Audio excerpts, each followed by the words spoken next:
Many foes have sought to shatter my mind and my spirit. I bear the myriad scars of their wasted efforts. In my veins runs the blood of Dorn, and while my hearts still beat, I shall never be broken. Darnath Lysander. The first founding special character releases keep coming, and this time, an Imperial Fists epic hero gets a glow up. It's about time too, as Lysander has had an outdated model for quite some time. But it is the lore I'm most concerned with, so let's look at what they've given us to chew on over on the Warhammer Community site. A lore primer / tidbit, talking about the character, and a piece of microfiction that depicts him in combat with orcs. Okay, sounds fun. So with that said, let's dive into the grimdark. No warrior embodies the stubborn might and indomitable spirit of the Imperial Fists so completely as Captain Darnath Lysander. Every bit as dauntless and resolute as Rogel Dorn is remembered to be, Lysander has led his warriors into hellish battles beyond count, and, in most cases, emerged victorious. Darnath Lysander has known strife all of his life. Born to pilgrims murdered long before they even came close to reaching Holy Terra, the young orphan was forced to learn how to survive alone. That he reached Terra unaccompanied demonstrates his force of will, even at such a young age. Lysander was recruited by the Imperial Fists chaplain Shadris, who found him standing alone before the Pillar of Bone, a monument dedicated to the chapter. Even in the earliest days of Lysander's service in the 10th Company, it was clear that the young warrior possessed all the traits sought after by the Imperial Fists, and that he was destined for true greatness. Thereafter, Lysander progressed swiftly through the ranks.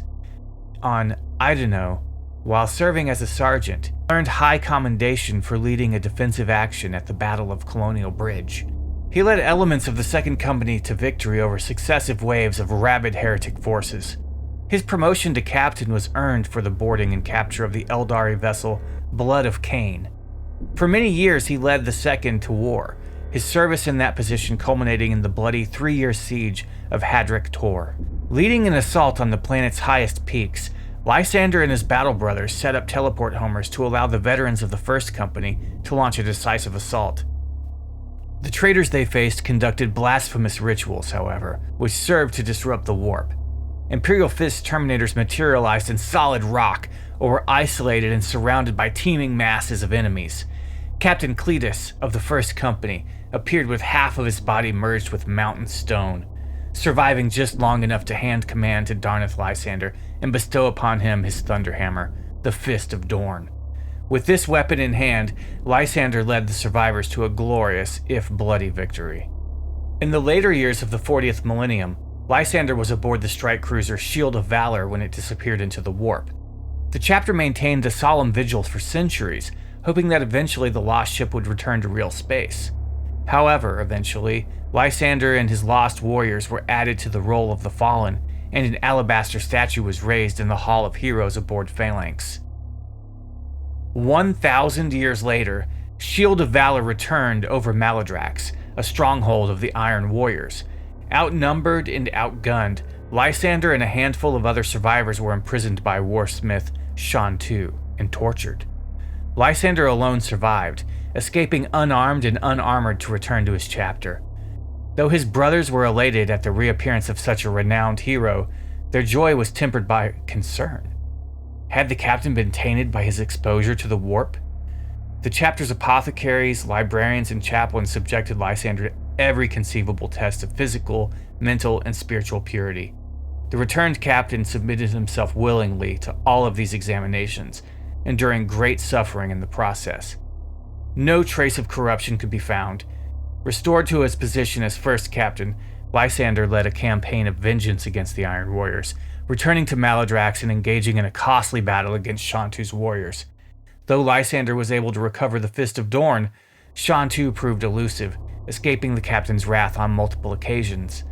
Eventually, he would catch up with the warsmith again on the industrial world of Taladorn. Though the Blood Angels and Ultramarines were also present and offered their aid in defeating the Iron Warriors, Lysander refused them.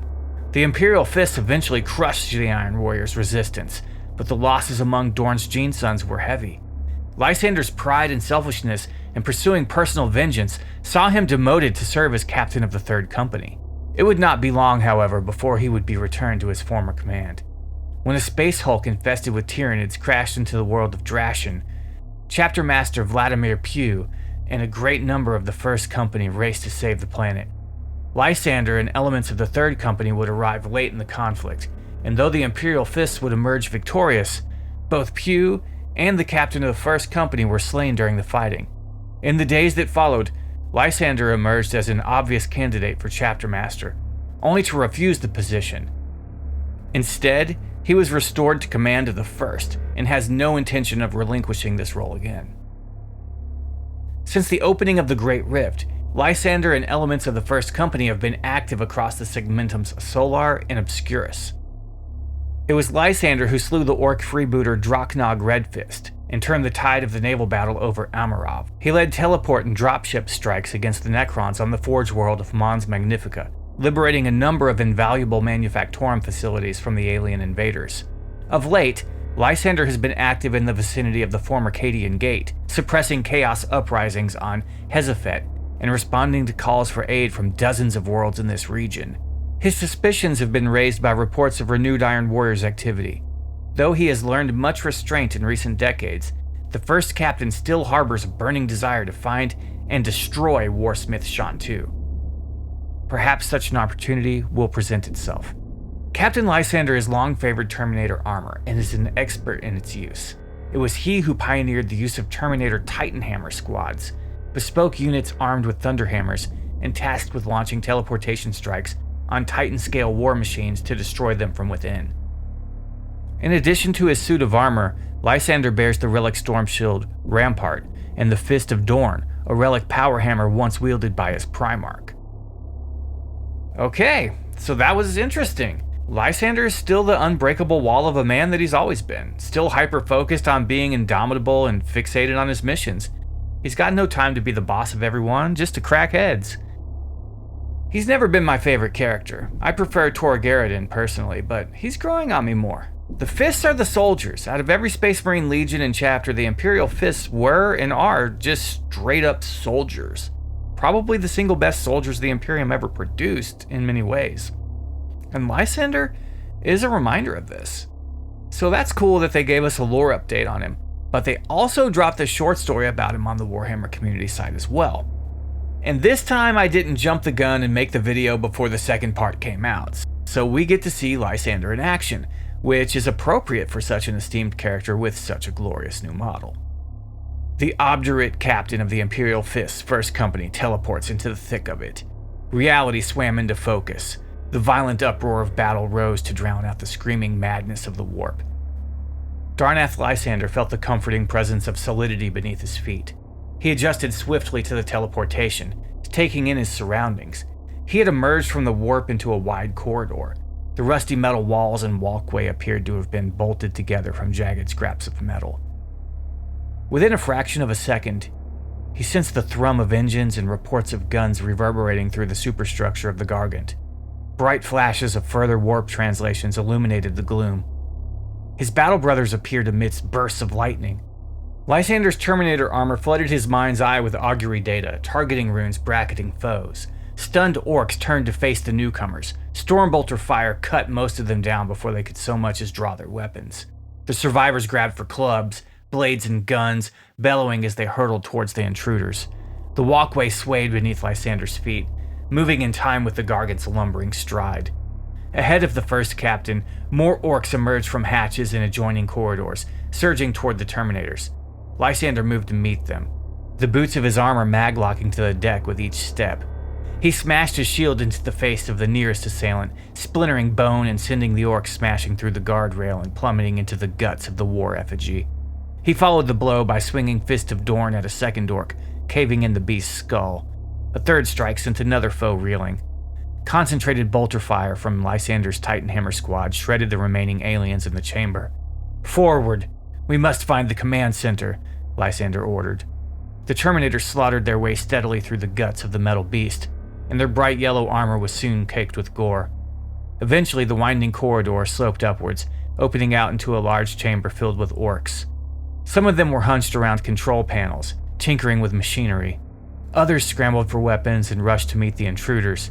The whine and clangor of machinery drowned out most of the Xenos' bellows. Loose piles of shells lay strewn around, and fuse boxes and electrical cables sparked and hissed. A trio of meganobs, clad head to toe in crude heavy armor, entered the chamber via a bulkhead on the far side of the control room, shouting battle cries as they lumbered towards Lysander and his Terminators, pushing smaller orcs out of their way. Lysander's battle brothers opened fire, cutting down dozens of orcs in an instant. The meganobs, however, were a different proposition. Stormbolter rounds deflected from thick armor as the first of them powered into the Terminators, saw blades spinning. Lysander met their advance, intercepting a whirring blade with the rim of his storm shield rampart. A shower of bright sparks flew, momentarily blinding his assailant. He brought Fist of Dorn down over the lip of his shield, smashing at his attacker's armor. The blow caught the meganob's iron-toothed gorget and smashed it from its hinges. The orc reeled backwards, swinging wildly. A second strike found the creature's head. Its skull cracked under the force of the impact, and its eyes crossed and lost focus. It crashed to the deck. To Lysander's right, the second meganob buried his twin kill saws into the flanks of a Terminator, grinding through thick ceramite armor. Arcs of bright blood spilt forth, splattering across the deck plates. The stricken Space Marine used the last of his strength to bury his chain fist in the orc's gut. The beast roared in rage and agony. Both warriors collapsed to the ground, locked in their death grip, blood still spraying from ragged wounds. The last meganob bellowed and snatched at Lysander with a clanking power claw. Lysander stepped over the corpse of his first victim and deflected the blow with rampart. His speed seemed to catch the orc by surprise. The captain swung Fist of Dorn from his right to left, smashing the orc's pauldron. He struck again, harder, and again. Each blow sheared off or smashed loose bolts and layers of welded armor. The orc attempted to fight back, but Lysander's onslaught was relentless. A final overhand strike destroyed its skull in an explosion of bone and brain matter. Lysander kicked the limp body of the orc aside. Already he could hear the roar of more orcs, doubtless coming to join the fight. "Brother Cruz, place the charges," the captain growled, turning to face the onrushing orcs. "We will hold them off." Lysander could hear their crude war cries and smell their rancid breath coming closer. He hefted Fist of Dorn. Then the orcs were on them, streaming into the chamber from all directions. The bark of weapons and the throaty growl of stormbolters filled the dank air. Raising his hammer into the air, Captain Darnath Lysander bellowed a battle cry. "For Dorn! Glory to the Emperor!" Well, that was sure fun, but there really wasn't much new there. Just a good fight, which is appropriate. I love that they teleported into a Gargant. That's awesome. Overall, I like the direction they're taking the first founding chapters and the characters they're releasing for them. Basically, it's like if you don't get a separate codex supplement like Dark Angels, Blood Angels, and Space Wolves, then you get an awesome new mini, a little lore article, and a short story. Now, there's a lot of hints and clues as to future events, possibly, in these short stories, but it is cool to see them leaning into a darker, more gritty narrative. I think the community is getting Gilliman fatigue, and we just want to see some super soldiers going out and wrecking face. Too bad they couldn't give the Eldar that level of respect. They forgot Karandras entirely, possibly the most anticipated character, leaving him with a current model that is well over 30 years old now, and they gave us a gorgeous new Phoenix Lord with Lycus, the Warp Spider Queen, but literally no lore whatsoever, not even a piece of art about her. Of course Space Marines are going to get the red carpet rolled out for them, so it's cool to see Games Workshop actually doing something with that. Someone needs some love, even if it isn't my own favorite faction. So with Vulcan Histan, Athan Shan, and Darnath Lysander out of the way, there's only Saboden Khan and the Iron Hands Terminator guy left for these first founding releases, so expect a compilation video gathering them all together when I'm done with them. For Dorn, glory to the Emperor!